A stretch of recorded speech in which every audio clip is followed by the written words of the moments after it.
Assalamualaikum warahmatullahi wabarakatuh. Di sini saya akan menjelaskan tentang Fiona chapter 5, yaitu bukti audit. Saya Rezitan Octavia, NIM 246. 5.1 Pernyataan merupakan tanggung jawab pihak yang bertanggung jawab atas tata kelola untuk memastikan bahwa laporan keuangan disusun sedemikian rupa sehingga memberikan pandangan yang benar dan wajar tentang entitas dan operasinya. Saat menyiapkan laporan keuangan, manajemen membuatnya pernyataan tentang setiap akun dan pengungkapan terkait dalam catatan. Auditor menggunakan asersi untuk transaksi, saldo akun, dan penyajian serta pengungkapan saat menilai risiko salah saji, material, dan saat merancang prosedur audit mereka. Jenis bukti audit. Audit bukti adalah informasi yang digunakan auditor ketika sampai pada pendapat mereka tentang kebenaran dan kewajaran laporan keuangan klien mereka. Yang pertama, bukti audit yang cukup tepat. Bukti yang cukup dan tepat adalah konsep inti dalam audit. Kecukupan berkaitan dengan kuantitas dan kesesuaian berkaitan dengan kualitas bukti audit yang dikumpulkan. Yang kedua ada konfirmasi eksternal. Asal 505, konfirmasi eksternal memberikan panduan tentang penggunaan konfirmasi eksternal. Konfirmasi eksternal dikirim langsung oleh auditor kepada pihak ketiga yang diminta untuk menanggapi auditor atas hal-hal yang tercantum dalam surat konfirmasi. Konfirmasi eksternal dapat dikirimkan ke bank klien, pengacara, pemberi pinjaman, dan debitur, dan pihak ketiga yang menyimpan inventaris klien. Yang ketiga ada bukti dokumenter. Bukti dokumenter termasuk faktur, laporan pemasok, laporan bank, risalah rapat, korespondensi, dan perjanjian hukum. Ada beberapa cara bukti dokumenter dapat digunakan selama audit. Auditor dapat mencocokkan rincian yang dicatat dalam catatan akuntansi klien dengan dokumen pendukung eksternal untuk memverifikasi jumlah yang tercatat. Representasi. Asal 502 bukti audit pertimbangan khusus untuk ligitasi dan klaim mensyaratkan auditor untuk mengumpulkan bukti audit yang cukup dan tepat tentang masalah hukum yang melibatkan klien mereka. Bukti dikumpulkan dari notulen rapat dewan, diskusi dengan personel klien, dan surat perwakilan dari pengacara klien mereka.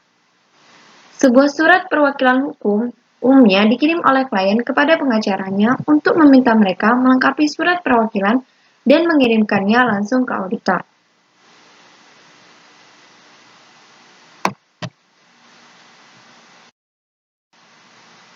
Yang kelima, ada bukti verbal.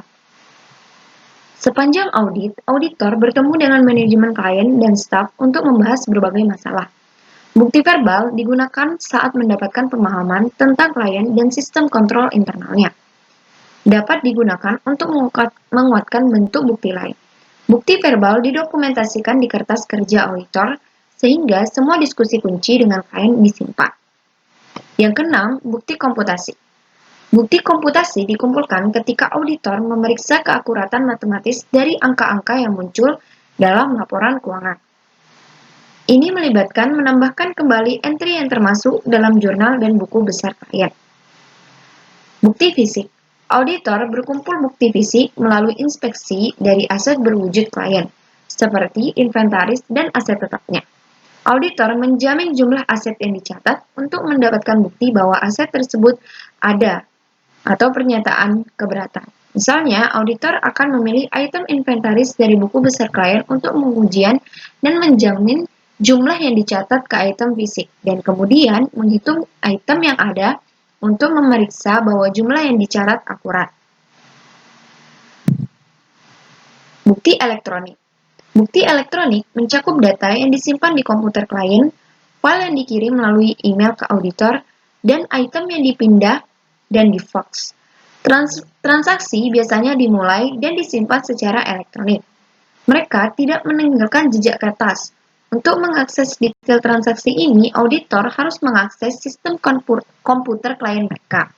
Tempat detail disimpan, sehingga sudah umum bagi perusahaan untuk mengirim salinan catatan akuntansi dan file kepada auditor mereka melalui email.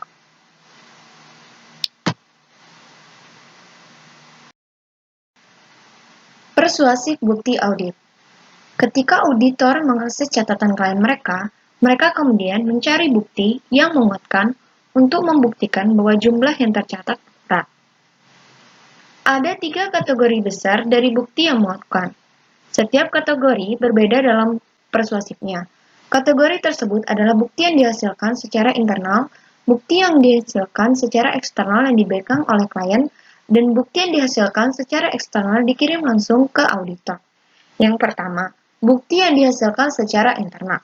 Bukti yang dihasilkan secara internal yang dipegang oleh klien meliputi catatan cek yang dikirim, salinan faktur, dan pernyataan yang dikirim ke pelanggan, pesanan pembelian, dokumentasi perusahaan mengenai kebijakan dan prosedur, kontrak, risalah rapat, jurnal, buku besar, neraca percobaan, spreadsheet, lembar kerja, rekonsiliasi, perhitungan, dan perhitungan. Bukti ini dapat disimpan dalam bentuk elektronik atau dalam bentuk kertas. Bukti yang dibuat secara eksternal yang dipegang oleh klien.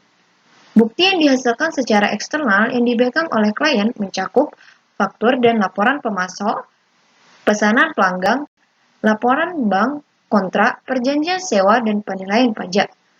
Sumber bukti ini cukup meyakinkan karena diproduksi oleh pihak ketiga. Namun, ada kemungkinan bahwa klien dapat memanipulasi dokumen-dokumen ini yang mengurangi keandalannya bagi auditor.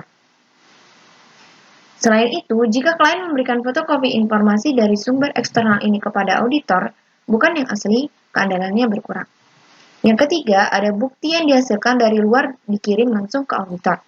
Bukti yang dihasilkan secara eksternal yang dikirim langsung ke auditor termasuk konfirmasi bank, konfirmasi debitor, korespondensi dengan pengacara klien, termasuk konfirmasi dan representasi, dan penilaian ahli. Sumber bukti ini dianggap yang paling andal dan berkualitas terbaik karena tidak bergantung pada klien. Karena bukti ini dihasilkan oleh pihak ketiga dan dikirim langsung ke auditor. Menggunakan karya seorang ahli. Mungkin perlu untuk menggunakan layanan dari ahli jika auditor tidak memiliki keterampilan dan pengetahuan yang diperlukan untuk menilai validitas akun atau transaksi. Pakar adalah seseorang dengan keterampilan, pengetahuan, dan pengalaman yang dibutuhkan untuk membantu auditor saat mengumpulkan bukti. Seorang pakar dapat merupakan anggota KAP yang bukan merupakan anggota tim audit, karyawan klien, atau orang yang independen dari KAP dan kliennya. Menilai kebutuhan untuk menggunakan seorang ahli. Saat mengumpulkan bukti, auditor dapat memutuskan bahwa mereka tidak memiliki keahlian yang diperlukan untuk menguji dan mengevaluasi keakuratan informasi yang dilaporkan. Mereka mungkin memutuskan bahwa mereka membutuhkan bantuan dalam bentuk opini ahli atau laporan untuk menguatkan bukti lain yang diperoleh. Yang kedua, menentukan ruang lingkup pekerjaan yang akan dilakukan. Setelah opini pakar ditentukan, ruang lingkup pekerjaan yang akan dilakukan ditentukan oleh auditor dan dikomunikasikan kepada pakar tersebut. Ini melibatkan pengaturan sifat, waktu, dan luas pekerjaan yang harus diselesaikan oleh pakar. Auditor harus melibatkan dalam menetapkan ruang lingkup pekerjaan yang diperlukan karena pertimbangan pakar merupakan bagian dari bukti audit yang digunakan auditor untuk membentuk opininya. 3. Menilai kapabilitas pakar. Sebelum menghubungi pakar, auditor menilai kapasitas mereka untuk menyelesaikan pekerjaan yang diperlukan. Ini melibatkan evaluasi kualifikasi ahli sebagai anggota dari badan profesional yang relevan. Reputasi pakar dalam bidangnya dan luas pengalaman mereka dalam memberikan jenis opini atau laporan yang diminta oleh auditor juga dinilai. Yang keempat, menilai objektivitas pakar. Objektivitas mengacu pada kemampuan untuk membentuk pendapat atau sampai pada kesimpulan tanpa pengaruh preferensi pribadi. Seorang pakar diharapkan lebih objektif jika tidak terkait dengan klien. Asosiasi akan ada jika pakar tersebut adalah karyawan perusahaan atau dengan cara lain terhubung dengan kliennya. Yang kelima, menilai laporan pakar. Laporan seorang pakar harus ditulis sedemikian rupa sehingga auditor yang bukan pakar di bidang yang dilaporkan dapat memahami konten teknis laporan tersebut.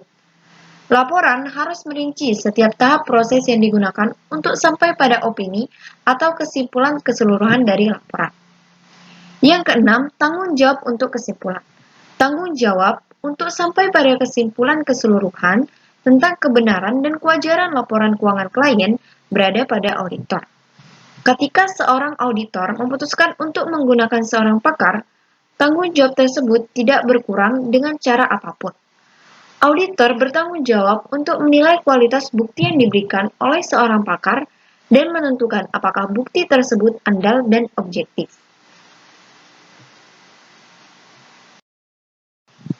Menggunakan pekerjaan auditor lain. Auditor yang bertanggung jawab menandatangani laporan audit perlu mengandalkan bukti yang diberikan oleh auditor lain untuk komponen tertentu dari laporan keuangan klien. Ini terjadi ketika klien memiliki divisi atau anak perusahaan yang tersebar di seluruh negara atau memiliki aset signifikan di lokasi lain. Prosedur pengumpulan bukti. Prosedur pengumpulan bukti yang dijelaskan dalam bagian ini dilakukan pada berbagai tahapan audit ketika menilai risiko, memperoleh pemahaman tentang klien, memperoleh pemahaman tentang sistem pengendalian internal klien, menguji pengendalian tersebut, dan penggambaran substansi terperinci kesimpulan akhir.